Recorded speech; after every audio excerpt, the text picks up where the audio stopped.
how's they gonna pay for all of this? I have 20,000 Republic Dactaries. Republic credits?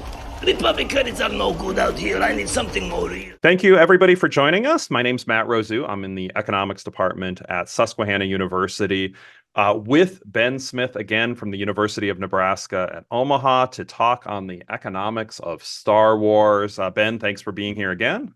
Oh, thank you. And today we're going to go to the Phantom Menace and learn a little bit about the question that most people don't think about too often, but the question of what is money or what can serve as money.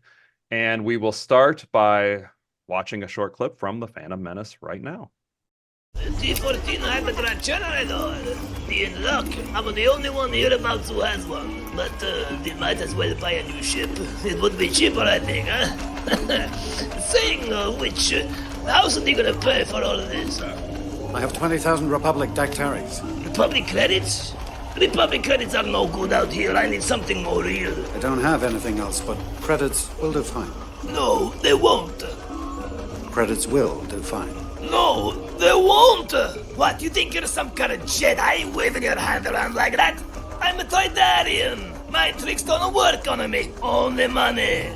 No money, no parts, no deal. And no one else has a T14 hyperdrive, I promise you that. Interesting with Qui-Gon and Watto. I think there's a number of ways we could go in thinking about this. What do you think when you first see this clip, or what's the first lesson that jumps out to you?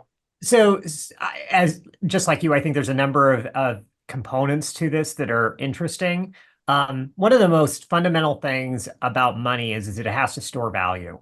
And for this particular region, for whatever reason, Republic credits just don't. And so it's not storing value, and thus it's not serving as a good form of currency in this particular region. So I think that is interesting in itself. The other part of it is that, you know, we think about money as being a means of exchange, and so it's failing there too, right? It's failing at multiple levels to be a good currency in a particular region. I think the deeper question that we don't get from this clip is why. Why is it that it's failing so miserably on something that's so fundamental to what money is? Yes, I love to ask when I would show this clip, are there examples of other things where some people would say, yeah, that's money and I would take it, and other people wouldn't? And one of the first things that often comes up is cryptocurrency. Mm-hmm. So is cryptocurrency money? And some people would say, well, sure, yeah, it's money. I could buy and sell things with it, but there are plenty of stores who wouldn't take it. Right. But taking a step back, I don't think you have to even go that far.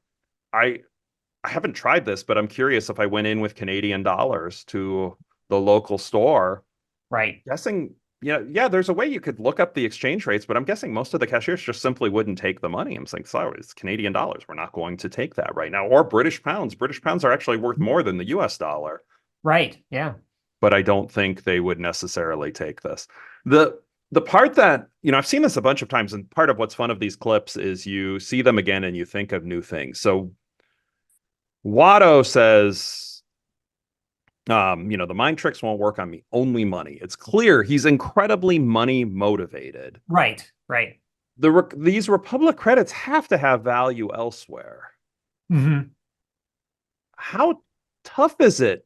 I mean, is it just that difficult for him to be able to figure out a way to exchange the Republic credits for some other currency? And that's part of, we don't have details about what's going on in the Star Wars universe that to me is interesting there of what I actually think one of the statements are really interesting that you just brought up where he says, only money, you can't convince me with anything, only money. Well, what he's actually implying with that statement is that the credits aren't money. Like he's saying that for him anyway, the credits aren't functioning as money. So it is interesting to me that what is going on in this environment in which these credits are completely dysfunctional. I think it is a little bit different in a way than, say, the Canadian dollar example, because the Canadian dollar, or the US dollar versus the pound or something like that, you know, it they were not designed to be the form of currency for that particular region, right? You would be using it in a region that people are not expecting it. Sure. Um, but here, this is still part of the region that, right, the Yeah, Republic start of the credits are Republic. supposed to work, right? This is, Yeah. yeah, it's interesting that they're failing at that level. So this would be sort of akin to if, you know, I don't know, the entire Southwest or something just stopped accepting US dollars, Yeah. which, why would that be? So like, what would be the situation that would make that happen? And you have to think that it would have to do something with, you know, some sort of institution thing where maybe, you know, the banks are not operating on that Sure. currency anymore in that area. And then some sort of situation where everyone in that region starts to decide to use something else. Yeah. Um, you know, and so I don't know, going back to your example of cryptocurrency, I can imagine a scenario in which particular places or maybe particular industries start saying that cryptocurrency is an acceptable thing, but it's not widespread Yeah. acceptable. Yeah. But yeah, so it's a weird thing because it's theoretically the government currency there.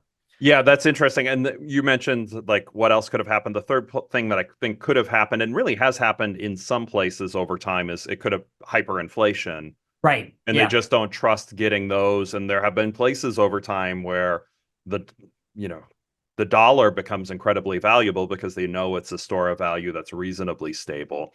You touched on this before, but in terms of what makes something money, it has to be generally durable.